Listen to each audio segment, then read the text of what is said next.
পশ্চিমবঙ্গ মধ্যশিক্ষা পর্ষদ অবশেষে প্রকাশ করলো তাদের অফিসিয়াল নোটিশ। এই নোটিশে কি বলা রয়েছে, তোমরা যারা 2026 সালে পরীক্ষার্থীরা আছো, এই নোটিশ দেখলে তোমরা সবাই জানতে পারবে কবে কবে বা কোন ডেটে তোমরা মাধ্যমিকের অ্যাডমিট কার্ড সংগ্রহ করতে পারবে। নোটিশটা আমরা সবাই ভালোভাবে দেখব, ভিডিওটা প্রথম থেকে শেষ পর্যন্ত অবশ্যই দেখব।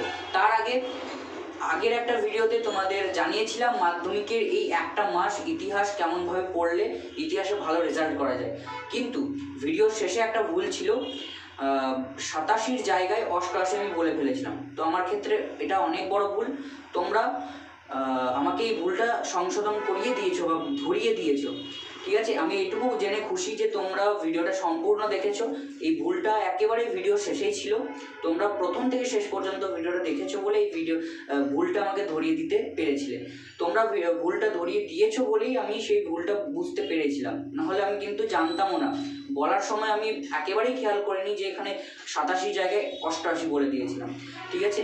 এটুকু জেনে খুশি যে তোমরা ভুলটা আমাকে ধরিয়ে দিয়েছো এবং আমি ভুলটা বুঝতে পেরেছি, ঠিক আছে। তো এরকমভাবে আমাকে সাপোর্ট করবে, কোনো ভুল হয়ে গেলে এরকমভাবে আমাকে ধরিয়ে দেবে।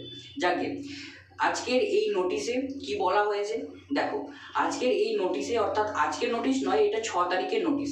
এই নোটিশে বলা হয়েছে 20 তারিখ 11টা থেকে 5টা পর্যন্ত তোমাদের স্কুলে যে সমস্ত হেডমাস্টাররা রয়েছেন, সেই সমস্ত হেডমাস্টাররা তাদের নিজস্ব ক্যাম্প অফিস থেকে তোমাদের অ্যাডমিট কার্ড সংগ্রহ করবে।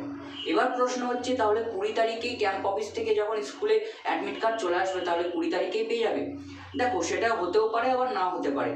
কেন না হতে পারে? তোমাদের অ্যাডমিট কার্ড আনার পর স্কুলের কিছু কাজ থাকে, সেই কাজগুলো করার পর তোমরা অ্যাডমিট কার্ড পাও। এবার 20 তারিখে অনেকের চান্স খুব কম, নাও পেতে পারো। তবে এটুকু আশা রাখাই যায় 21 থেকে 22 তারিখের মধ্যে তোমরা সবাই অ্যাডমিট কার্ড পেয়ে যাবে। এবং অ্যাডমিট কার্ড পেয়ে যাওয়া মানেই তোমাদের পরীক্ষার দামামা বেজে গেছে, তোমাদের পরীক্ষা কিন্তু সামনে। আর কতজন কেমনভাবে প্র্যাকটিস করছো অবশ্যই আমাকে বলবে, কমেন্টে জানাবে। ভালোভাবে এখন প্র্যাকটিস করো, অ্যাডমিট কার্ড পেয়ে গেছো মানে পরীক্ষার টিকিটও পেয়ে গেছো। এই টিকিট বা এই অ্যাডমিট কার্ড সংগ্রহ করে ভালো করে ল্যামিনেশন করে রেখো, যাতে কোনো ক্ষতি না হয়। এই অ্যাডমিট কার্ড কিন্তু পরবর্তীকালে তোমাদের অনেক জায়গায় দেখতে লাগবে, অনেক জায়গায় তোমাদের এটা প্রয়োজন হবে, সেহেতু খুব ভালোভাবে যত্ন সহকারে এই অ্যাডমিট কার্ড রাখবে। আর এখন থেকে এই কয়েকটা দিন খুব ভালোভাবে পড়ো, সামনে পরীক্ষা, ভালোভাবে প্র্যাকটিস করো।